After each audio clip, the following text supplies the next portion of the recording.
Well, hi and welcome to Practice Makes Parent, where we understand it's not about perfection, but about transformation. I'm Dr. Danny Huerta. And I'm Rebecca St. James.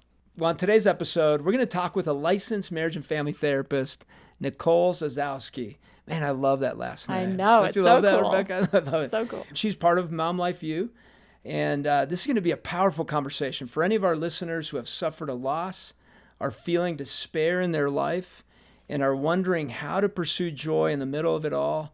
This is a show for you. In this interview that we're about to share with our audience, I wrote more notes than I have in all 60-some episodes of Practice Makes Parent. I mean, it is just, look at it. Any of the guests, don't be Covered. offended by that or anything. Sure. We won't take Completely. offense on that. No, Rebecca. we won't tell was, any of the other guests. But it was amazing. It was great conversation. Well, and I think I related a lot to her life on the end of, loss and miscarriage and, some of the things that she's been through, but even more so on her internal responses to that.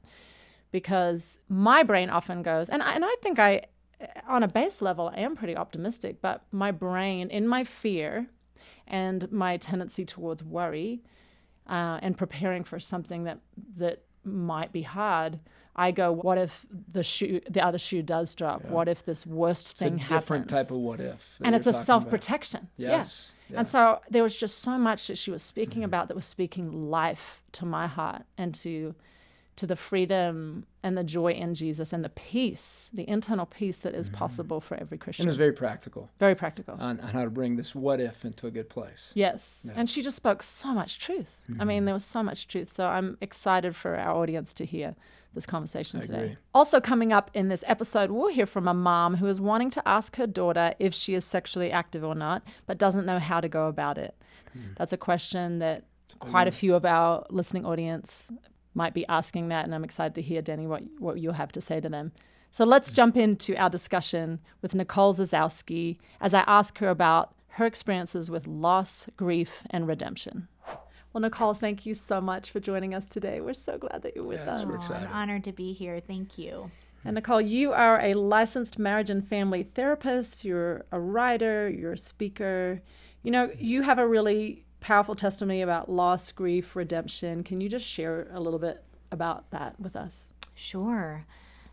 So I was married in California and enjoying my life there. And my husband's job took us very suddenly across the country. And that move really revealed a lot in my own heart. I been a believer my whole life, followed Jesus my whole life, but I didn't realize I was adding so many things to him to find my identity and security in other things. That I said I loved Jesus, but I was adding a lot of other things to him. What kind of what do you mean things? by that? Yeah. Just in terms of other people's approval, my own performance. I was really finding my identity and security in things like the approval of others and my own perfectionism. It's so common. Yeah. Yes. I so relate to that. Pleasing. It's kind of an idol of pleasing. Right? I've been convicted of that in my life too. Absolutely. And I didn't really realize it until we moved and all of those comforts and securities were taken away.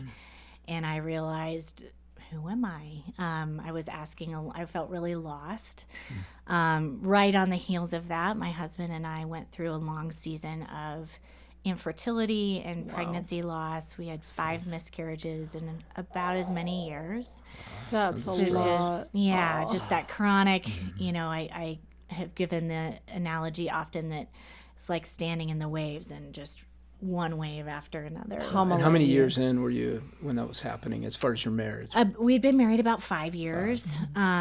So we adjusted to life on the East Coast and sort of got my footing there and then tried to start a family. And that was another level of, God prying my fingers off of things like control. I probably would have never said this, but was operating under this narrative that if I am good enough or I work hard enough, I can make this thing happen. And for the first time, I confronted something I couldn't change with my own goodness or my hard work. And I don't think God is the author of our suffering, but I am really grateful that he was able to use that story in my life to pull I have this picture of prying my fingers off of those entitlements and comforts that were never meant to hold my peace and joy. And how did your husband step into that place with you?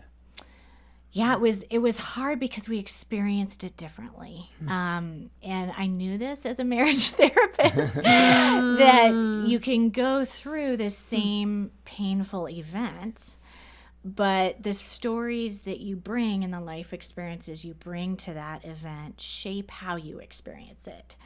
So control is a big thing with him. He felt totally powerless to help me, but that was an old wound from his childhood that was now getting triggered in this in our fertility You just wanted pain. to fix it. Yeah, just wanting to fix it, and of course make me feel better, and feeling helpless to make me feel better, feeling helpless that it's, both of us are going through it, but it's my body going through all the physical changes and pain, and then for me, my wound is not good enough. And so I'm going to experience any pain as if it's a reflection on my identity. God really worked through our marriage in that season. That was really hard to know that we were in the same storm, but in different boats. Yes. And to honor that my husband might experience it differently than me, but he's still grieving and he's very much with me in it, even if we are feeling different things around the same situation. Yes. How did you come through that time, or how did God resolve it for you? I think emotionally, I realized that having empty hands are also open hands to receive Jesus into the places that we are tempted to replace him. And so I do not have the same relationship with God that I would have had I not gone through that. Yeah.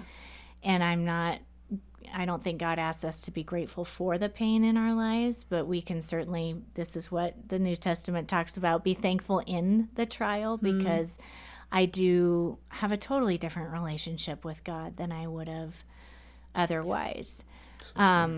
Physically, I do have 3 children that I get to love in my home, and 5 I still carry in my heart. And, that was a journey too, because I realized that when we did start encountering good news and some breakthrough in our story, I was hesitant to embrace it. Yes, to feel hopeful. Yeah. 'Cause you'd been hopeful and your expectations had been dashed. Totally, and again and again. Yeah.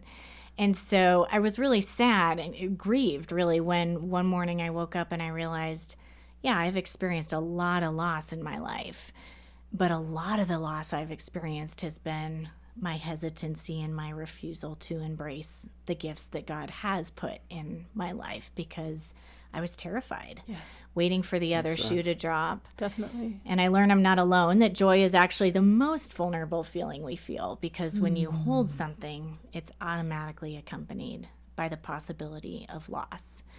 And if you've been through pain or trauma of any kind, it can feel safer not to hold that joy at all. Yeah. Than And Nicole, I've had several teenagers come in and say, I don't want to be hopeful or joyful or Interesting. excited. I'd rather live in disappointment, and if something surprises me, great. But I don't want to have this place of feeling good and having something disappoint me. They felt that was worse than just living at that low expectation level, a place of disappointment. Yeah, I call it flying low. And we do that with pessimism, which is holding a lack of hope for the future. And cynicism, which I used to use those interchangeably, but I learned they're different. It's doubting people's motives, including God. So if you've ever felt something like, God would do that for them, but not for me, that's a cynical perspective. And what I learned is it actually doesn't take the sting out of that outcome. Even if the worst should happen, having anticipated it and prepared for it, doesn't take away the sting of that outcome. It's still going to hurt just as much. What you will protect yourself from is the hope of possibility of what God might do and the delight of that. And the dreaming, I Yes. feel. Like Yes, we the joy of almost stop dreaming. dreaming That's so when true. we stop hoping. And there's a part of our heart that stops trusting too Yeah. in just a good God who's got our back. So let's talk about how can parents overcome that type of mindset and then help their kids, because you're modeling something there and you're also teaching something to your Yep. kids. How can a parent go into it in a place that's very practical and a place that's going to help their child be able to overcome this negative place that they're in? Yeah, I wondered the same thing. Yeah. And what the research says is that the practice of Thanksgiving is the only way to tolerate that vulnerability of joy. So practice of gratitude. Yes, it is a little bit different. I used to use those interchangeably, Okay. Thanksgiving and gratitude. Thanksgiving is the outward expression of the gratitude we feel in our hearts. So it makes a difference when you say it out loud. It increases Giving your that joy. thanks. Yeah, and there's some neurological reasons for this. It keeps us, we think about a lot of things at a time, but we can only say one thing at a time. So it keeps us really focused. Our brain also processes it differently when it actually hears us say it out loud. Yes. And there's a vulnerability to sharing with somebody, even to God in your prayers. This is the difference that you make in my life, and thank you. And thank you for this gift. But that is the practice that cuts that vulnerability of joy. After all that loss, I would stand over my baby's cribs and just watch them breathe. And what if, something happens to them? I was really fearful in those early days. Yes. And the research says in Scripture, we see this evidenced in Scripture as well, who's, God's the author of our brains and the inventor of all those things. So we see Thanksgiving being the way that we cut through that fear. Yeah. And it's one of the 7 traits, actually, of effective parenting. Okay, There's 7 good. traits. And it does create a more adaptive mind. That gratitude as a mindset, and then Thanksgiving as the practice, Yep. makes a huge difference. You're right, as to how we enter into a day, into a situation, into a moment, into what we're experiencing in front of us. It helps us see things differently. And as parents, when we bring that, I think we bring a sense of security for our kids Yeah. if we're able to do that. Yeah, I would agree. And I need to keep practicing because it does not come naturally. Well, you talk about the importance of daily celebrations. And how old are your kids now? 9 as of yesterday. Wow. 5 and 4. Okay, really similar to ours. So, Okay. and I had 2 miscarriages as well. I relate to that part of your journey and the fear and all that accompanies. And, even now, I think there's an appreciation that I feel for my kids, just that I have them at all, that is so deep. At night I'll go in and just kiss their cheeks. I think there is a joy and a gratitude that I feel. But I think this idea of daily celebrations really helps that kind of increase. How do you do that on a practical daily level with your kids? Like, how do you celebrate? It sounds fun. Yeah. And I think when we think of celebration, like at first I was overwhelmed by that idea because it can make us feel like we have to add a lot to our day. And I'm thinking, Or drum up something too, that we're not right. instinctively feeling maybe. Exactly. Either concoct something Yes. that isn't there, Yeah. or it feels expensive or requiring a lot of time and energy that we're just trying to get through the day Yes. and make it to the end, right? Yes. Or with confetti. That's like right. your book. And I do love. I am a celebratory person. I do love to mark moments. And I do too. affirm my kids. But one of my favorite practices is actually called savoring. And I love it because it's not about adding something to your day. It's about extracting more joy from the life we're already living. Wow. And it has been the biggest gift to me as a mom as I started researching this and then practicing it in my daily life. The way that you practice it is you just take one tiny moment, like a moment you could take a photograph of with your brain. So it might be the way the sun is hitting your child's hair as they're playing in the backyard, or the sound of their laugh or footsteps tumbling down the stairs in the morning, or I love the baby phase. So I loved, the weight of your limp newborn on your chest, and the lights are low. And so that's one I return to a lot. And you take that picture in your mind and you just ask your 5 traditional senses what they're going to remember about that moment. Aww. So what do you see? What do you hear? What do you smell? What do you taste? And what do you feel? And that does a few things. Like I said, it extracts joy from that moment, because our brain's efficient. It doesn't know to grab those tiny everyday moments of delight. It tends to focus on the big and also negative things. You're slowing it down and saying, we need to remember this. It's good. And it allows you to store that memory in your brain. So it's actually, you get to keep it. And you can recall it later. Wow. So because I can still taste the stale coffee in my mouth which isn't a great taste, but it did help me remember the feeling of my newborn daughter on my chest, and, the rhythm of her breathing and the weight of her, and that smell of, newborn baby heads that nobody can seem to bottle. And I can go right back there and experience that joy. So when we think of celebration, I just want to encourage parents, it doesn't have to be fanfare. This extra thing. That can even go up to adult children. Oh, absolutely. Where you're spending a moment and you're taking that one moment in. In fact, I was talking to a friend the other day who she wanted to savor just the fact that all 4 of her adult children were sitting at the table at the same time, because of their, moving in and out and schedules. And that was her moment that she wanted to You're letting your brain be present with it. Exactly. It's a good reminder. Yeah. And you can also come back to those, you mentioned coming back to those moments. You can come back to them in the hard times too, right? So intentionally you can recall that how you felt in that moment, how you experienced God's goodness and his gift of that moment to you when life is harder. Yes. And it can bring joy to that other harder moment, right? And strength. The joy of the Lord is our strength. Yes. Yeah. And I often say celebration is our sustenance. It because of that. When we do walk through those harder seasons, and I often refer to this exercise of savoring as an emotional Ebenezer, which is a monument of God's help. Yes. And so we can return back to that in our brains and say, okay, God was with me in that moment. He is with me now, and I can look toward the future with hope and wonder what might he do. I didn't see it coming then, and I can't see it now, but I trust that he's there and he's moving. Are you intentionally teaching your kids? I do it out loud in front of them. Yes? And yeah. Have they been starting to do it? Yeah, a little bit. Yes? Yeah. What does that look like? I'll just stop and as parents, we tend to process a lot internally. Yes. Assuming that our kids are not interested or that but I just tend to do it right out loud. Here's what I see. Here's what and I explain to them why I'm doing it.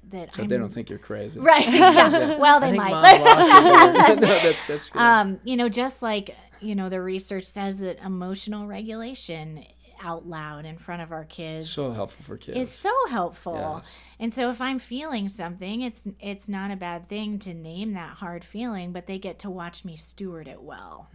And that's I'm fascinated with that. I mean, emotional regulation. I mean, you're both licensed therapists, so you probably go, oh, I know what that is. But for me, more layman when it comes to this kind of stuff. Are you needing to regulate now? No, I'm excited. This is a happy, Yeah. excited. Yes, not needing to calm down. It's good. It's a good kind of a moment. But I'm fascinated about how you do that out loud. Can you like walk us through what that would be? The emotional regulation. So the model I practice as a person and in my therapy practice is called restoration therapy. And there are 4 steps that help you walk from the feeling to practicing walking in your truth. So I'll outline what those are. That'd be great. So the first is naming how you feel. Okay. And this is either going to be a feeling about your identity or a feeling about your sense of safety. We want primary emotion here. So a feeling about who you are or a feeling about your security. Okay. And then naming what you would normally do or what you're tempted to do with that feeling, how you might be tempted to react. As a restoration therapist, we would say there's 4 main ways that people tend to react to pain. Blaming other people, shaming themselves, trying to control, or escaping, numbing out somehow. Obviously, there's lots of specific behaviors in each of those 4 buckets, but those are the 4 main categories. Yeah, the emotion creates that momentum of action. Yeah, and we've learned to protect ourselves with one of those 4 things. Or multiple, maybe. Or all, 1, 2, 3, or all 4 of those 4 things. Right. Usually you have 2-ish combo, main go-tos, but everybody's different. And then the third step is, while that feeling might be real, there's a difference between feelings being real and feelings being true. So I might feel not good enough, but I have a choice. Is that the message I want to claim for myself moving forward? Is that what I am going to continue saying to myself when that feeling gets hit? Or what is the truth I'm going to say? So the third step needs to speak to the feeling you named in step 1. Yes. And then the 4th step is, instead of that blame, shame, control, escape, reactivity, what do I want to do instead? So if I tend to blame, how can I be nurturing? If I tend to shame myself, how can I self-nurture? If I tend to control, how can I practice a balance of give and take? If I tend to numb out and escape, how can I stay reliably connected to this conversation instead? Wow. You're truly becoming a steward of what's happening inside of you. And then creating a different response that gives you hope for something different happening. So that you can show up differently in your relationship with yourself, with God, and other people. Wow. And so that's really powerful for kids. We talk a lot about mental health in our culture today, and I think a lot of us have this misconception that it's, peace and we're happy if you're mentally healthy. And no, mental health is naming the emotion that's often appropriate for the situation. Yeah, it's just a signal. We're gonna feel disappointed. We're gonna, and if you're not, you're probably Usually numbed makes out, sense. right? Exactly. You've actually probably absolutely numb to those emotions. We might feel like, gosh, I'm going to give a presentation tomorrow, and that feeling of, am I able to measure up to expectations is real, but I have a choice of what I do with that. And that's why I love the idea of stewardship so much with emotions, is it's not whether or not you have the feeling, it's what are you empowered to do to steward it well. Beautiful. So great.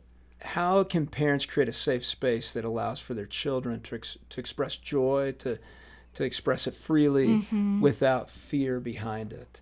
I think it's important for kids to learn how to do that. Yeah, it's such a good question. There's no perfect parent, so I don't want this to sound like pressure, but a lot of it is, what are we practicing?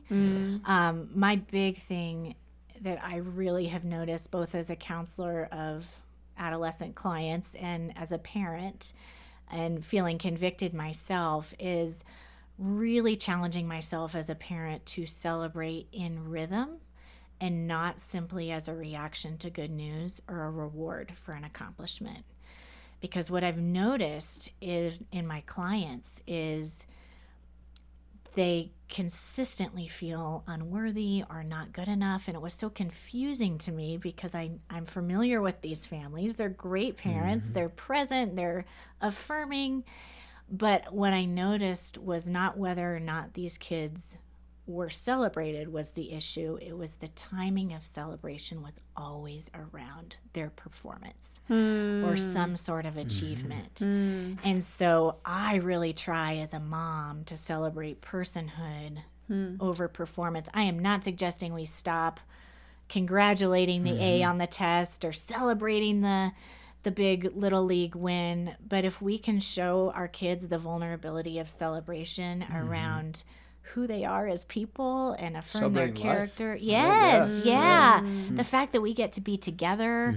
Some of my favorite prompts for my own kids are, I am so glad God gave you this trait because it brings this to our family. Or, you know, I am so thankful that you are in our family for this reason. Yes. God really added a lot when he sent you to us, and we wouldn't be this way without you. That's and beautiful. Again, not suggesting we stop those other No, celebrations, but yes. adding in the rhythm of celebration so that it's not constantly attached to achievement. Because So good. Yeah, we practice that in our home, and my daughter now says that's her favorite day of the week. Oh, Is our family celebration time. We call it family time, Yeah, family celebration time. And throughout the years, we just knew, well, as they were growing up, we were going to have one night of celebration as a family. And it was a great rhythm. So you're absolutely right. I think we've all loved it. We've all looked forward to it. To that moment of just being in a place of togetherness, celebrating life, just hanging out together. Yeah. So good. So helpful. Comparison. Can you speak to that? Maybe how you've experienced the trap of comparison that is so prevalent, especially now culture with social media right now. Can you speak some wisdom and life into all of us listening, including me, how we can not get hung up and trapped in that? It's so hard. It's easy to go there. It's something that I think we all experience, and there's no shortage of ways to experience it as a parent. And it's really hard. I noticed it particularly in my fertility journey, where you're watching the dream play out in somebody else's life. Yes. And I often describe it as like your nose is pressed up against the glass on looking in on a life that you can't seem to make happen. What a good visual. Yeah. That's a good one. Certainly how it felt for Yes. me, at least. Yeah. Almost to the day, I was in my Bible reading plan and read this story that I had never paid attention to before. It's not one of those dramatic stories you learn in Sunday school. And it was in Deuteronomy, and it was at the point in the Israelites' journey where they're almost to the promised land. In fact, scripture says they could actually see it in the distance. And Moses had been the Israelites' leader this whole journey, but because of his disobedience to God earlier in that journey, he was told, "You're not going to be the one to lead my people into the promised land." And he goes up on this mountain, and I love his honesty. He asks God one more time, "Can I please be the one to lead your people in? Can I please enter the promised land?" And God gives an emphatic no. His language is pretty strong, but I was really challenged by what God said next. He says, "I want you to commission Joshua for the job that you would love to have for yourself." Wow. And what I took from that is rejoicing with those who rejoice means that we don't merely find a way to accept someone else's joy. We find a way to accelerate it. We prepare them for the job that we would love to have for ourselves. And this is hard, and I've been there where I just don't feel it, and sometimes I'll have people say, "Nicole, but it feels not genuine to accelerate someone's joy when I'm having such a hard time." And I really understand that. And it makes sense for what's going on in the brain, which is we can think and act our way to a new feeling. We can't wait to feel our way to a new way of thinking and acting. And so feelings follow actions. And I have seen time and time again that actually doing work to accelerate someone's joy, whether it's committing to a rhythm of prayer for them, or maybe you have a connection that would further their dream even more, looking for practical ways to show up for them. When I do that, it changes my heart. When I actually get my hands dirty preparing them for that dream, all of a sudden my heart has shifted. I might still be sad and disappointed that it's not happening in my life, but my posture toward them is completely different. Their joy is no longer a threat to me. It's not something I'm comparing against. Yes. It's something that it's beauty I see in their life and can hope for myself. And you're wrestling with shame there. Yeah. Right? That comparison tends to unveil that. Yeah. Yeah. Yeah. Speak to that a little bit on the shame side. Yeah, so we often talk about shame as a feeling. I would consider it something we do as a way of speaking to ourselves. So I might feel unworthy or not good enough, but shame is entering into agreement with that feeling and kind of turning on yourself and saying, you are not good enough. So there's an action component there. It's a way of speaking to yourself. And comparison certainly fertilizes the soil for that to take place, for sure. And our kids are in a place where developmentally comparison is a part of life. When you're competing with the other person to be a starter, you're competing to get the better grades, it's a constant comparison of how far do I measure up socially. You're comparing to others to see, hey, they're accepted. I'm not as accepted. Maybe if I wear clothes like that, or if they're I have in a that hairdo friend like group, that. How do we enter into that place with our kids, with our teens, preteens, even younger kids now that are wrestling completely in that place of comparison? Especially social media has heightened that. Yeah. And then social media has also heightened shame for our kids. Let's speak to parents on how they can be intentional about those conversations with their kids. A phrase I keep as a parent and as a counselor is connect before you correct. So I think meeting them where they are, if they don't feel like you're with them where they are, it's hard for them to move with you. So I think normalizing the disappointment, and I know you worked really hard to try to get that captain position, and it's absolutely okay to feel disappointed. Having that conversation. Giving them room to feel. Yeah, absolutely. And again, mental health is not feeling happy all the time. It's having appropriate emotions for the situation, and disappointment. I mean, the three of us would not have a hard time understanding why a kid would feel that way if that's what happened. But then dreaming with your teen or with your child, even, as age appropriate, what do you think we could do to celebrate this person together? Like, what are some ideas you have, or what could you say on Monday morning that would really make them feel good?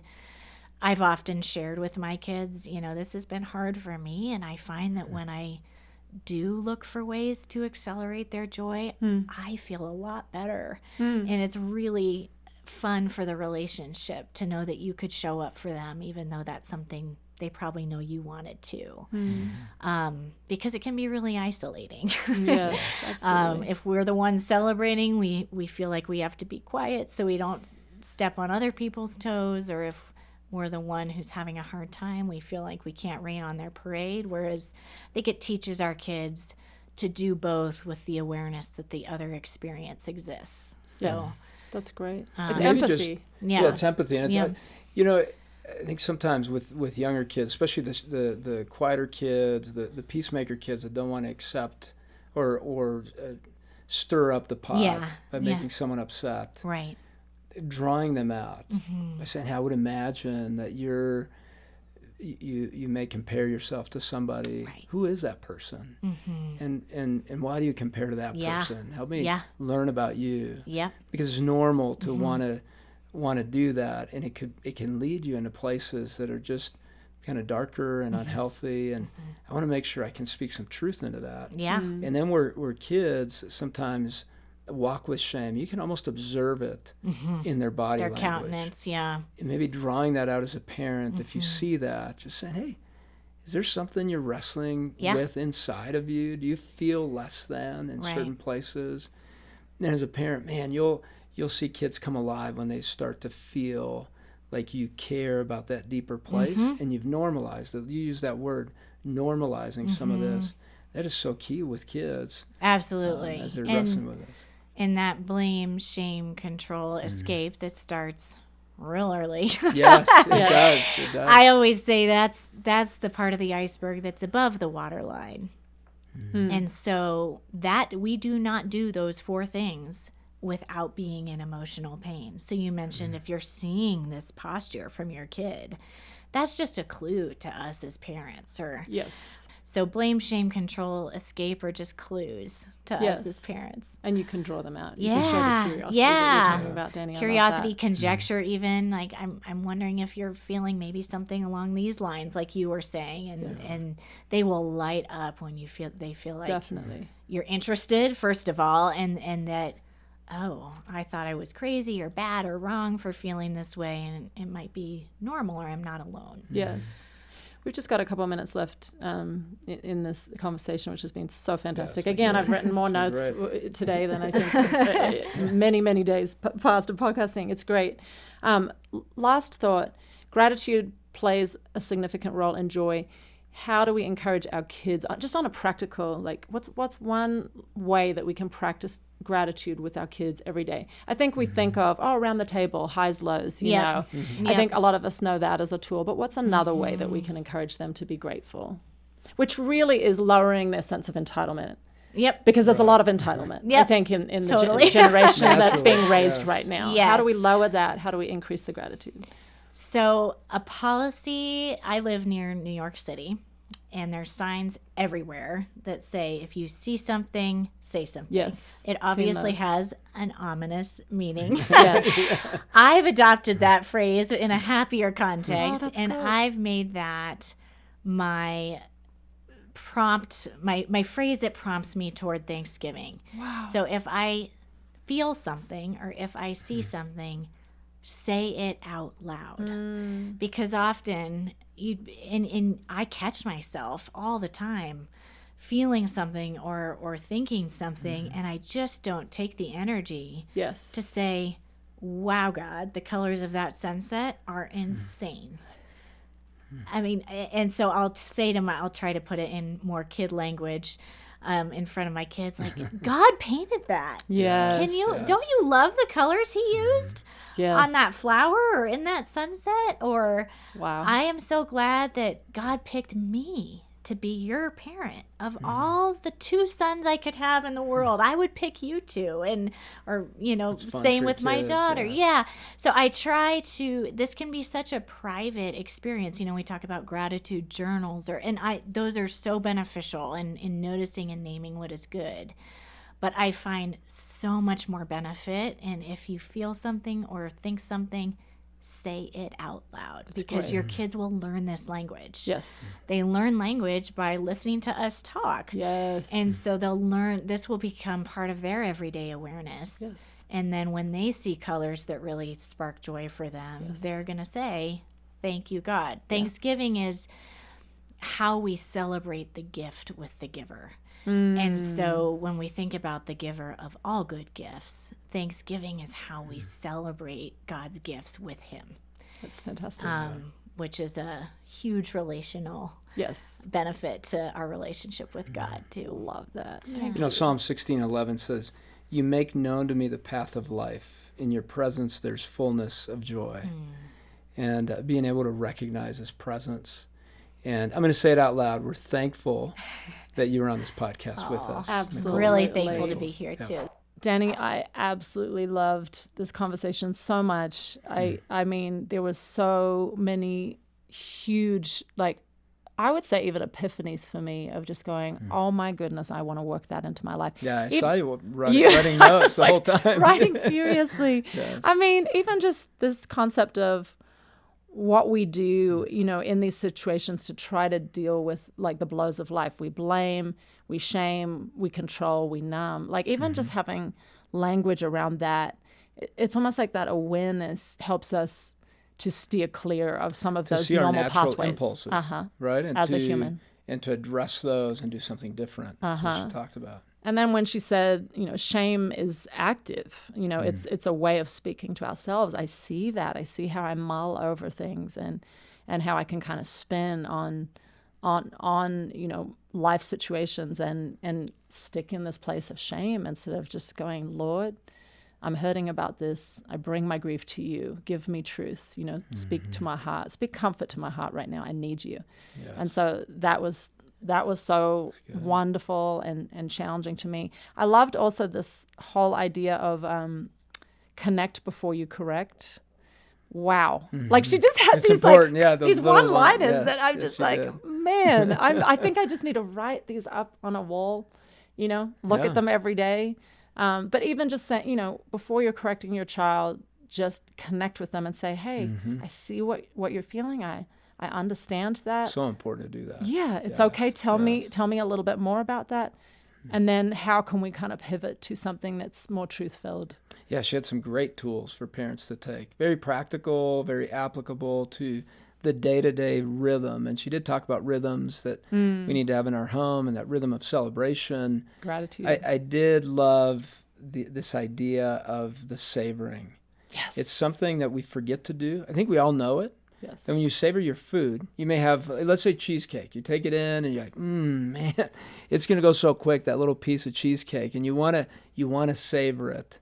What if we looked at life like that and we slowed things down enough to savor the moments we have? Because it truly goes fast as far as just raising kids. They grow up from 10 to 18 in a flash. It's extraordinary. And so when you have those moments with your kids or day-to-day moments, we're never guaranteed the next day. And as a family, we've practiced this at certain times, but it's always so good to be reminded of the pausing and savoring. And one way we've done this with our guests that come to our house is we will wave outside the window. We probably look crazy. I think some people drive by while we're waving at family members or people that have visited our home. But we've savored the moment, and we know we're not guaranteed another time with them. This was a great reminder to slow our brain down enough and slow our life down enough to appreciate the moments we have so that we can find joy and squeeze it out. She talked about that, being able to squeeze it out there, but involving the five senses into that. We had never done that before. I hadn't thought of that, to just take in all the senses. Yes. That's really slowing it all down. Yes. And then savoring it. So that piece in itself could be something that we as parents can apply right now as we're listening to the show. Absolutely. That's very, very practical. One other thing that I want to point out in this conversation that's so important with joy is the mindset, how we set our mind. And we did talk about the stewarding of that. Remember that we don't have to go for a ride with the emotions we have. We get to observe them, look at them, and begin to shape our behavior in a certain way. Our behaviors aren't on autopilot and they just go. We are the stewards of our behaviors, and we want to understand why they're there and work ourselves backwards. Hope this has sparked some great conversation between you and yourself, or you and your spouse, or you and your community. And your children. Yeah. Yes. What a wonderful, wonderful conversation. And Rebecca, I mentioned the 7 traits as we were talking with her, and we have an assessment for parents to be able to take. It's free. I've done it. Yep. Our research team helped develop this. It has great validity and reliability. It only takes 5 to 7 minutes, and we'll have that in the show notes. You'll get to learn about the top 2 traits that you've got, the ones that you can bring as a gift to your family, and then 2 that are an opportunity for growth for you. And the 7 traits, I'll just go through quickly: adaptability, respect, and then intentionality, steadfast love, then boundaries and limits, grace and forgiveness, and then gratitude was the one that we touched on. That one truly resets the mind to be adaptive. Those are in order intentionally. And then we have so many resources on the 7 traits here at Focus on the Family, as well as many other parenting resources. But you can begin with that assessment, and then we'll take you on a journey here through our Focus on the Family content. Well, it's time for our weekly Q&A. This week's question comes from Pamela, who asks, I'm a single mom of a 17-year-old girl. She just got involved with a boy from her school, and I'm worried that they're having sex. We have a great relationship, and I don't want to ruin it. She's smart and responsible, and I don't want to pry into her private life and offend her. I just want her to be prepared if she is having sex. How can I ask her without her shutting down and keeping that part of her life a secret from me? Man, Danny? there's so much to this question. Here Hey, you thanks go. for asking it, though, Pamela. Yes, This is a question absolutely. for many parents, and one that I've gotten a lot in my own private practice, working with families of teens. and or families with teens. And I just a couple things I want to point out just in the question, because there's so much within the question just to understand. And one of them is, why do you think that she may be having sex? I think that's an important thing to consider. And since you have a good relationship, it's good to be able to go to her and say, hey, I have observed this, or I'm concerned about this. If there isn't a good relationship, it doesn't necessarily offer that opportunity, that invitation to be able to just immediately go into that. But in this case, Pamela, you said you have a great relationship, and it's interesting that you said you don't want to ruin it. And actually, questions like these could actually build it into a stronger, deeper relationship. So I just want to challenge that part of what you're thinking and asking here. She's smart, you said, and she's responsible. So there is some trustworthiness that you're pointing out in your daughter, and I love that. And you said you don't want to pry into her private life or offend her. Know that these conversations need to be a part of the teen experience, the parenting teens experience. Talk about sex often with your kids. I mean, that can begin from an early age and into the teen years. I know that in my own home with my son, as he was beginning to date, that topic came up often. And I would say, hey, son, it makes sense that you may feel like having sex or getting more and more intimate with your girlfriend. It doesn't make it good, and it doesn't make it healthy. It just makes sense because you're wanting to have a deeper and deeper love, and there's this need for a deeper attachment with her, and it can only naturally go towards that because that's how God designed it. But there's a certain timing to it, and patience shows love to the other person. Yes. And what you want to experience is love. And with your daughter, as you're asking questions, you're not prying. You're simply showing love by being willing to have difficult conversations. And you said, I just want her to be prepared if she is having sex. I want to encourage you to, as you talk to your daughter, talking about what all the research points to, and that is that if a young woman or man have sex before marriage, it creates a huge challenge in their relationships moving forward. And many marriages end in divorce because of that beginning. Trust drops when that happens, and you can't trust the other person. You're going, well, if they find someone else attractive, would they just have sex with them? And when you take trust out of the equation of a relationship, it leaves it super vulnerable. And so having sex early on can be very damaging to your daughter. So you want to help her understand the feeling she's having, and if she is having sex, challenging that and saying, honey, we're going to need to go in and talk to a counselor. Let's talk more deeply about this, because it's a decision right now that you're making that could have a lot of consequences for you down the road, but with a lot of grace and understanding. Absolutely. And Rebecca, in this question, having a good relationship means that you don't have secrets, and that's something that the mom can bring up. Let's have an open conversation. Open communication creates even more health between us. And one concern that Pamela brought up was the shutting down.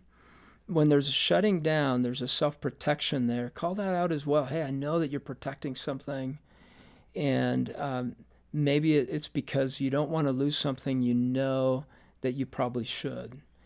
And this timing of what you're considering or thinking about or participating in, we do need to talk about what you need to do in order to do something healthy for you. And it's out of love and concern. Yes. And I've said this on this show before. When you're talking to your kids, tell them, I am one of the few people in this world that would die for you. You can trust me. I don't want to keep you from things. I want to guide you towards what is going to give you freedom and healthiness. Yeah. And in this case, what is best? What is best for you, right?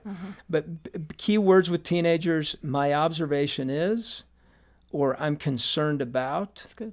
Or how are things going? And then just leaving it kind of open-ended when you're talking about the relationship.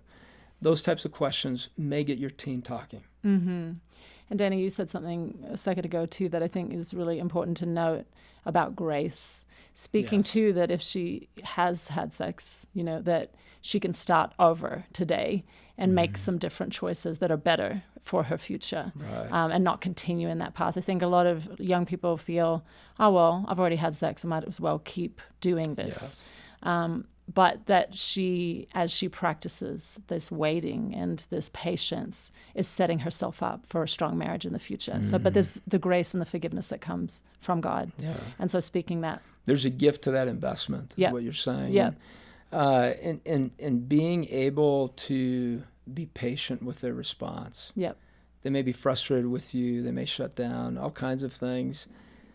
But making an intentional place where you're going to talk about this more than once and being willing to step into that is so helpful. It is. And it's love. Yes. I love that you noted that as well. It's because of love. And one more thing, Rebecca, with this. One more thing. And that is teens sometimes equate sex with love. And naturally I can see how through Hollywood and other places that's what they think. And it is one way to show love within a covenant. There's so many other ways to show love and deep love towards another person and to strengthen love. Maybe go towards that with your daughter. Hey, are you wanting to show love towards your boyfriend? And experience it. It. Let's figure out a menu of ways that can happen. In a healthy way. Without having it be sex. It's great. That's gold. Thank you, Danny, so much. And Pamela, we appreciate you asking such a hard question that is beneficial for all our listeners. Thank you so much. And my bet is that there are a lot of other parents listening who are taking the advice that Danny just shared and applying it to their own situations with their teenage children. We're going to send you, Pamela, Danny's book, 7 Traits of Effective Parenting, as our way of saying thank you. And if you're listening and you have a question, be brave like Pamela and send it to us. Just click the show notes and let us hear from you. Well, it's been great to spend some time with you today, and we hope this episode of Practice Makes Parent has been life-giving to you.